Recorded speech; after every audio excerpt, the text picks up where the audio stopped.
Hey, what's up, YouTube? I'm going to try something a little different. I'm going to put the camera up just a little bit higher.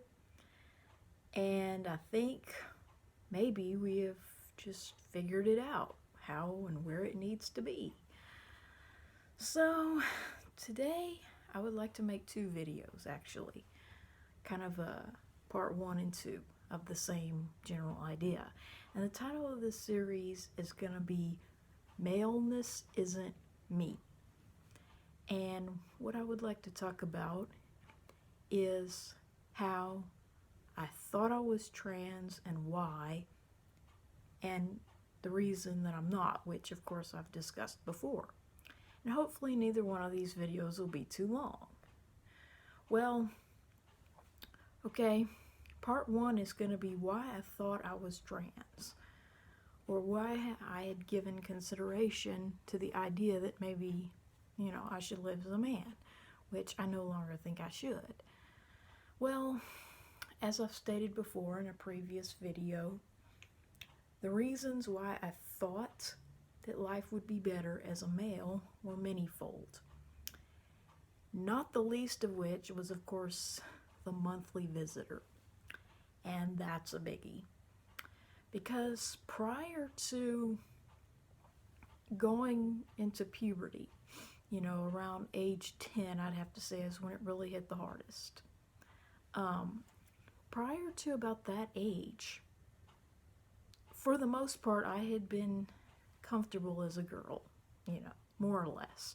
I mean, I never did like dresses, and my favorite color had always been royal blue, much to my parents' dismay. And I hated hot pink, unlike the average girl, this hot pink color, like my nails or Barbie doll pink, was always my least favorite color. And I always gravitated towards royal blue. And I can remember being like 2 or 3 years old, throwing myself on the floor of the first house we lived in, saying, I want to be like my cousin, I want to be a boy. I want to be a baby, I want to be a boy. Okay, my mom would probably try to deny that to this day because it makes her look bad as a mother, or so she thinks. And the reason I would say these things was because I thought that younger children and or boys were preferred by the adults over girls and older children, whichever you happen to be. So if you were an older girl, you weren't as important or loved or whatever by the grandparents in particular as younger children and boys. And it was almost like baby boys were, the favorite kids of the family, And so I felt a lot of envy towards my cousins when they were little. And I would bully them, when the adults weren't around, hence the obsession with Angelica and Rugrats, because the hatred that she feels toward Tommy and Dill kind of mirrors the hatred that I felt towards some of my boy cousins in particular, and the girls to a lesser extent. But especially when they were babies, and it just made me so angry that, I could grow all this long, pretty hair at the time that I wore in pigtails or ponytails or whatnot, whereas these nasty little babies, that hardly had any hair whatsoever, or if they were boys, they would just cut it real short as they got older. Somehow or another, they were the favorite grandkids. And it just angered me so much that all I could do was lash out by being mean to them whenever I could get away with it. And so, yeah, it was like I had a resentment toward younger children and boys that dates all the way back to my toddler years, basically. But then that kind of, during what Freud called the latency period, when you're in elementary school and you're roughly, say, 5 or 6, well, in my case, 6, because that's when I began kindergarten. 6 until puberty is what Freud called your latency period of middle childhood.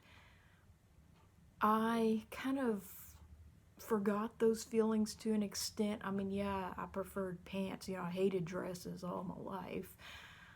But it wasn't until puberty hit that it really, came to mind that I hated being a female for the simple reason that you're expected to one day grow up, get married, and become a mother.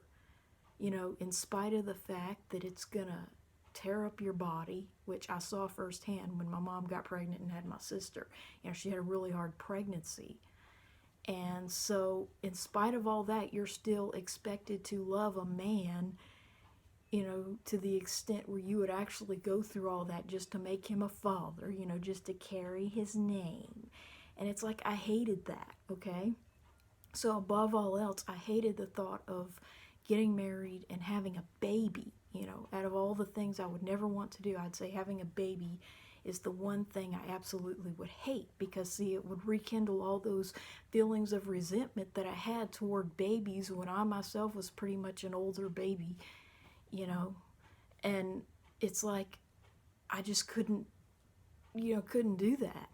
And so as a result, that's where I got all these feelings of, wanting to be a male, because I thought being a male meant that you had more say over whether or not, no man can be forced to impregnate a female. I don't care what anybody says.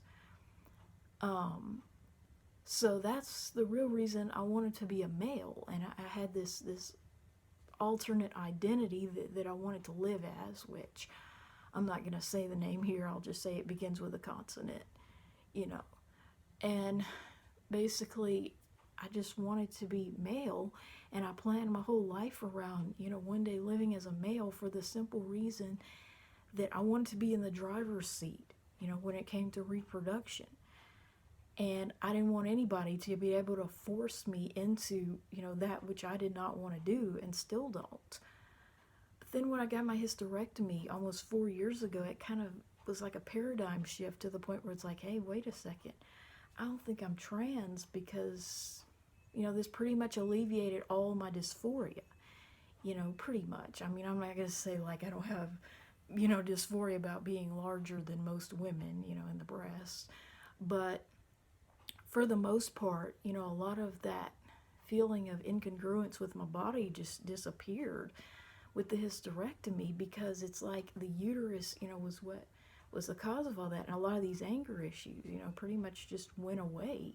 I'm not going to say completely, knock on wood, because I would hate to like go off about something today and be like, well, it's back, my anger issues. But, it's just, I feel like, the reason that I thought I was trans had everything to do with, society's expectation for me to change my mind about not wanting to have a baby.